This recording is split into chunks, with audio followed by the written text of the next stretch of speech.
இந்த ஊர்ல வந்த நாள்லேருந்து இப்ப வரைக்குமே நான் ரொம்ப மிஸ் பண்ற விஷயம் நெறைய இருக்கு. அதுல ஒண்ணு சீ ஃபுட் தான்.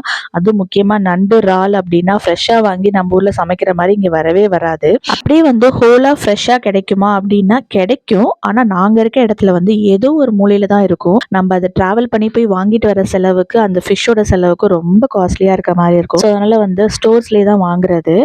இந்த மாரி ஸ்டோர்ஸ்ல பார்த்தீங்கன்னா, குக் பண்ணது, அதுக்கப்புறம் நெறைய crab stick, seafood stick அந்த மாரிலாம் வச்சிருப்பாங்க. எதுவுமே நல்லாவே இருக்காது. ஒரு தடவ ரொம்ப ஆசைப்பட்டு வாங்கி சாப்பிட்டு அலர்ஜி மாரி ஆயிடுச்சு. ஸோ இந்த டைம் இந்தியா ட்ரிப் வரும்போது என்னென்னலாம் மிஸ் பண்றேன் அப்படின்னு அம்மா கிட்ட சொல்லியிருந்தேன். ஸோ என் பையனும் ரொம்ப இன்ட்ரெஸ்ட்டா இருந்தான். இதெல்லாம் சாப்பிடணும் அப்படின்ட்டு. ஸோ அம்மா என்னென்னலாம் நான் கேட்டனோ அதெல்லாம் ரொம்பவுமே செஞ்சு குடுத்துருந்தாங்க. ரொம்பவே ஹாப்பியா இருந்துச்சு. அந்த டேஸ்ட் நாக்குலயே ஒட்டிட்டு இருந்தனால இங்க சரி போய் பார்க்கலாம், என்னென்ன இருக்குன்னு பார்க்கலாம் அப்படின்னு பார்த்தா எல்லாமே ப்ரிசர்வ்ட் ஐட்டம் தாங்க. 1 இயர்க்கு முன்னாடிலாம் ஃப்ரெஷ்ஷா ஃபிஷ் கிடைச்சிட்டு இருந்துச்சு. நம்ம ஊர்ல மாரி கட் பண்ணிலாம் குடுப்பாங்க. இப்ப என்னன்னு தெரியல, கிடைக்கிறதில்ல. நீங்களும் என்ன மாரி சீ ஃபுட் பிடிக்கும் அப்படின்னா, என் வீடியோக்கு ஒரு லைக் பண்ணுங்க. பாய்.